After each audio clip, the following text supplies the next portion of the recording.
আমরা একটু খেয়াল করি, দেখো বাজারে প্রতি কেজি বাসমতি চাল 240 টাকা এবং প্রতি কেজি মুগ ডাল 120 টাকা বিক্রয় হয়। আমরা 5 কেজি চাল ও 3 কেজি ডাল, কত কেজি?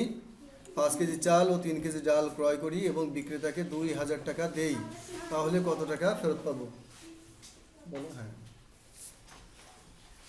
আমরা কিভাবে করতে পারি বলো, কে বলবা? কে বলবা? দেবলিনা বলতে পারবা? এই কথা বলো না তোমরা, খেয়াল করো। হ্যাঁ, 2000 বিয়োগ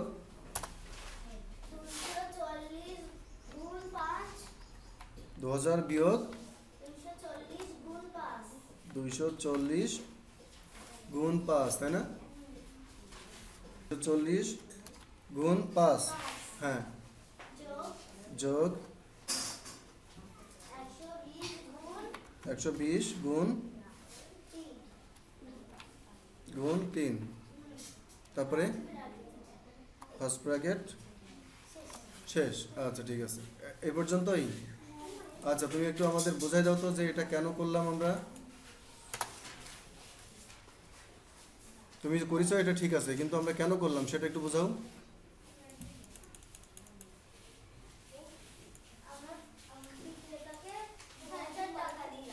আচ্ছা, বিক্রেতাকে 2000 টাকা দিলাম।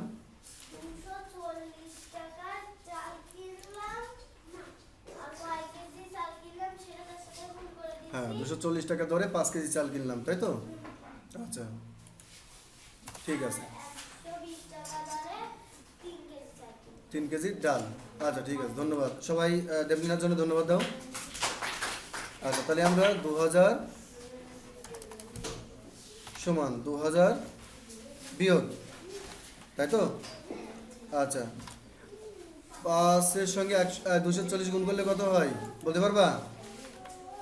1200। 5 শূন্য 0, 4 5 20 শূন্য, হাতে 2, 5 2 10 আর 2 12। আচ্ছা, আর 120-এর সঙ্গে 3 গুণ করলে কত হয়? 3 শূন্য 0, 3 2 6, 3 1 3, তার মানে 360 টাকা। আচ্ছা, এবার কথা বলা যাবে না কিন্তু। 2000 বিয়োগ, দেখো 0 করতে 0, তাহলে কত হলো? আমরা 0 লিখলাম,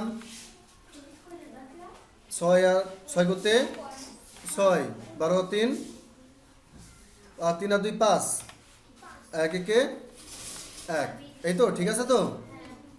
আচ্ছা, এবার 2000 থেকে যদি আমি 1560 বিয়োগ করি তাহলে কত হবে?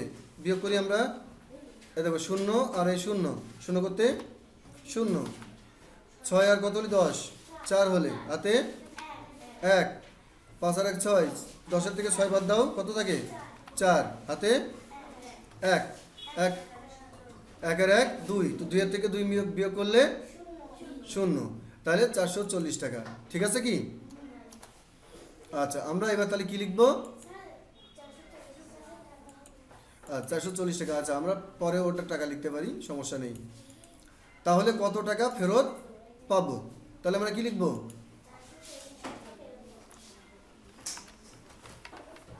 অতএব 440